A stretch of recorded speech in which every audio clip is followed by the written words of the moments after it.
Sa isang video na in-upload ni Tita PB Love sa kanyang YouTube channel na PB Love ay makikitang nagbigay update na naman si Erna sa kanyang bakasyon.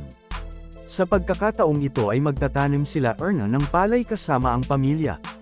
Ayon kay Erna na sa mga katutubo isang beses lang sa isang taon sila nagtatanim ng palay, nasa buwan ng April o May pero kadalasan sa April talaga sila nagtatanim. Kaso ngayon ay inabutan sila ng May dahil na busy ang pamilya niya.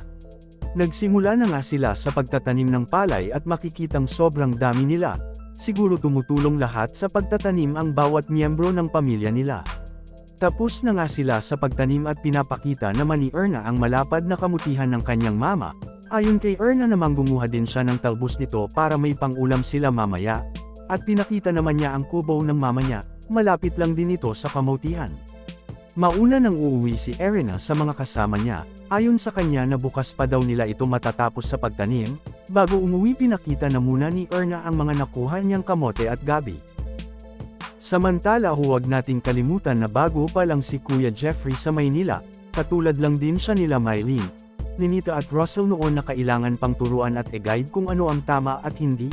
Nakatanggap kasi ng bashang si Kuya Jeffrey dahil doon sa isang vlog nilang dalawa ni Tito Herns na sinamahan siya nitong magpa-check up. Sa mga kapwa ko charity viewers ay huwag po ninyo agad hanapan ng perpektong pakikasama ang ating Kuya Jeffrey. Sabi nga ni Tito Herns na gano'n ang Marias noon nung bago pa at talagang tinuturuan din nila ito ng tama hanggang sa ma-adopt na ng Marias. Pag may nakita tayong red flag kay Kuya Jeffrey, iwasan po nating magkomento ng masasakit kasi hindi ito nakakatulong. Mahabang pasensya lang at hindi naman papayag ang pamilya nila Sir Paul na hindi mabago o makorekt ang ganong aksyon ni Kuya Jeffrey. Think before you click, ika nga. Bago ka mag-click balikan mo muna ang buhay ni Kuya Jeffrey kung saan siya nanggaling, mga pag-uugali na kinagisnan niya kung bakit ganyan siya ngayon. Huwag tayong atat sa room of improvement niya dahil darating at darating din tayo dyan. Kita naman natin si Kuya Jeffrey na nakikinig at sumusunod talaga sa mga sinasabi ng nakakatanda, marunong din umamin sa mga mali niya. Ganun lang yun, importante willing si Kuya Jeffrey na baguhin at i-improve ang sarili niya. Magtiwala lang tayo kay Tito Herns at Ma'am Nida kung paano humubog at magturo ng disiplina, respeto at pag-alang. Kita naman nating lahat si Zinnia kung gaano kabait, hindi mapagmataas.